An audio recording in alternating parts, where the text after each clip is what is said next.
ખૂબ જ ભક્તિવાન જીવ, સંત દેખી નમન કરીએ જપટ નમાવીએ શીશ, એક ગુના તો ક્યાં કરે લાખો ગુના બક્ષીશ.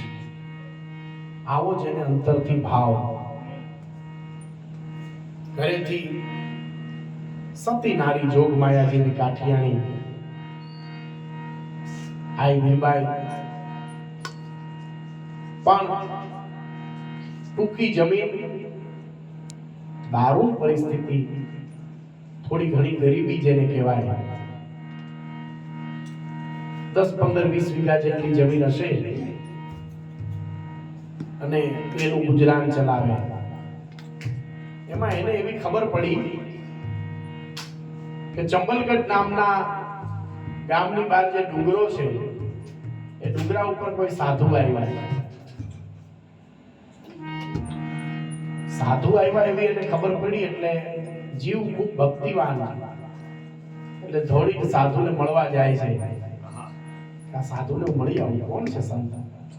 મેં એવું જાણ્યું છે કે અહીંયા આવ્યા છે, રોકાય છે. સાધુ હિન્દી બોલે, આને હિન્દી આવડે નહીં. સાધુની પાસે બે હાથ જોડીને બોલે, બાપુ કઈ કામકાજ હોય તો બોલના, मेरी जमीन इधर पास में है, તમારે કાંઈ જરૂર પડે તો બાપુ મુझे બરકના, હું આ ખેતી કરતો હું છું તમારી પડખે. બાપુ કઈ બોલે નહીં. અચ્છા કોઈ વાત નહીં.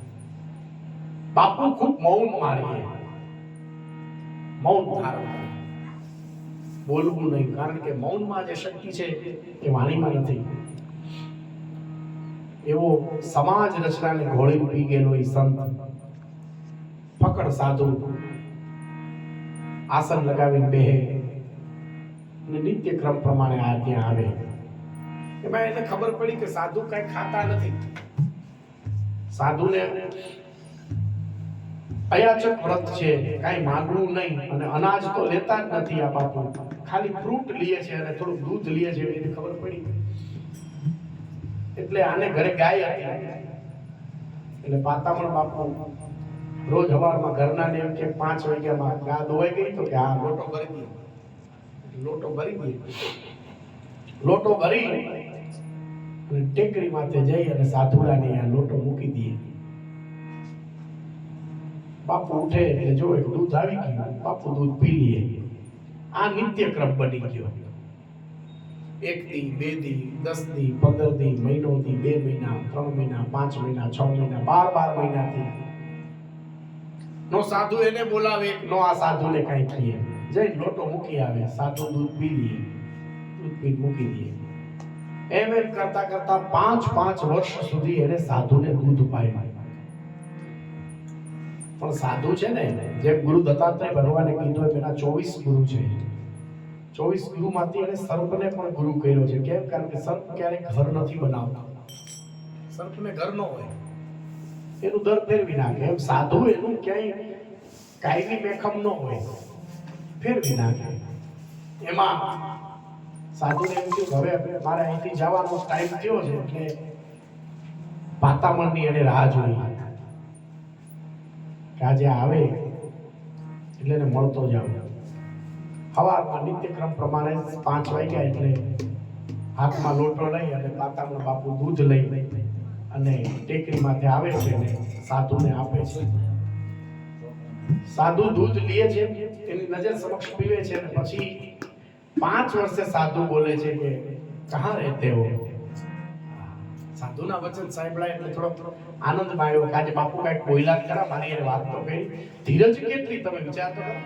5 વર્ષ સુધી સાધુ સાથે ધીરજ કેળવી એને કે ક્યારે કે મને બોલાવશે.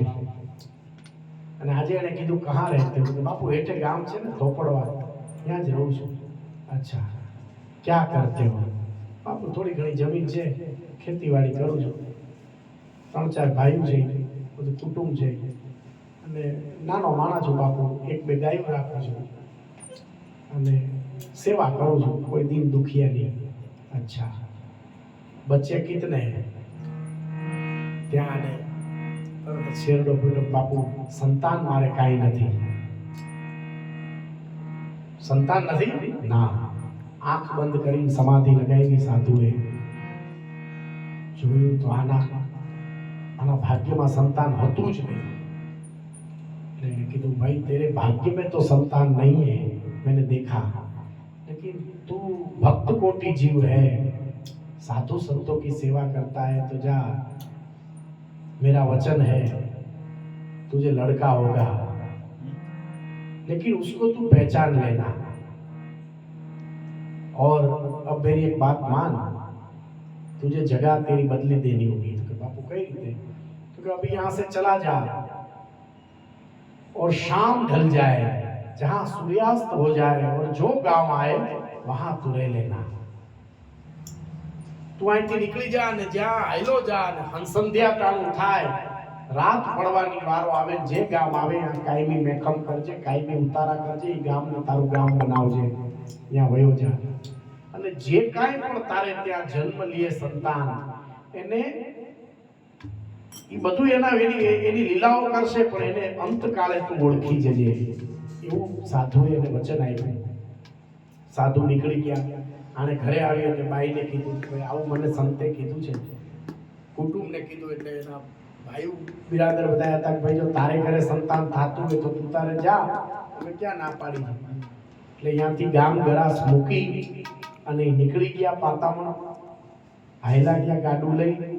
સંધ્યા ટાણું થયું અને ગામ આવ્યું. ગામનું નામ હતું પાળિયાદ.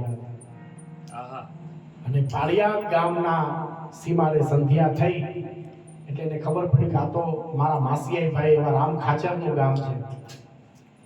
સંધ્યાનું ટાણું થયું. હવે અહીંયા કાયમી મેખમ કરવાનું બાપુએ કીધું છે ને ગુરુના વચન કેવા હૃદયની અંદર વાગે, વિચાર તો કરો. એટલે રામ ખાચરનું ખોરડું ગોઈતું, મારો ભાઈ ક્યાં રહે છે? હગો માસીયાઈ ભાઈ ભેટી પડ્યો. ઓહો, અહીંયા એવા પાતામાં શું વાત છે? વગર કાંઈ કાગળે તમે અહીંયા પધાર્યા? તો કે ભાઈ હવે તો મને આવા વચન ગુરુએ દીધા છે મારા એક સંતે, અને મારે અહીંયા રહેવાનું છે. કે એમાં હું સમજાવું છું, 2 ઓયડા કાઢી દઉં. 2 ઓયડા કાઢી દીધા. અને રામ ખાચરે પોતાના ગળામાંથી જમીન દીધી, 20 વીઘાનું પડું વાવો, મજા કરો, 2 માણા ખેતી ચાલુ કરી. ગુરુના વચન પ્રમાણે 12 મહિના થયા એટલે સંતાનનો જન્મ થયો. પણ સંતાન કેવો? ઉડતા પંખી પાડે એવો, તોફાની. એનું નામ ન લેવાય ગામમાં ક્યાંય. આવો સંતાન જેને તલવાર અને ઘોડી આ બેનો જ શોખ.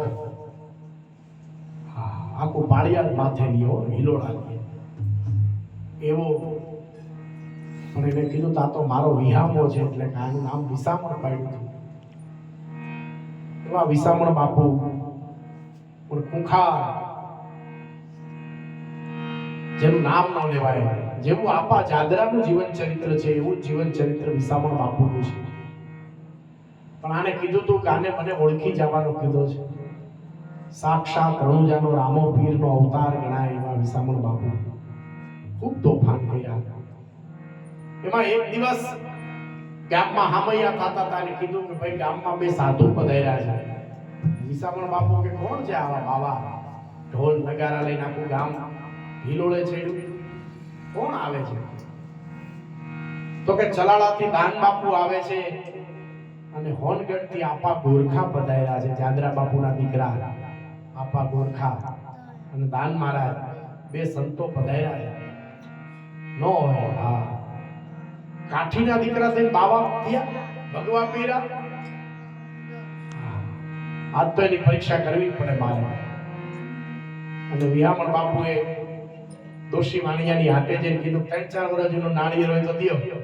તો લઈ દીધું નાળિયેર લઈને કીધું જો આ નાળિયેર લીલું નીકળે, હાવ ભૂકાઈ ગયેલું નાળિયેર, હળી ગયેલું ગોઈતું, અને કીધું જો આ લીલું નીકળે અને દૂધ જેવું જો આ નાળિયેર નીકળે ને એમાં પાણી હવા હેર નીકળે તો માનું તારા આપા દાનાને ને આપા ગોરખાને લઈને નાળિયેર લઈને જાય છે. પણ જેમ જેમ ડગલા આગળ માંડે છે એમ નાળિયેરમાં વજન વધતો જાય છે.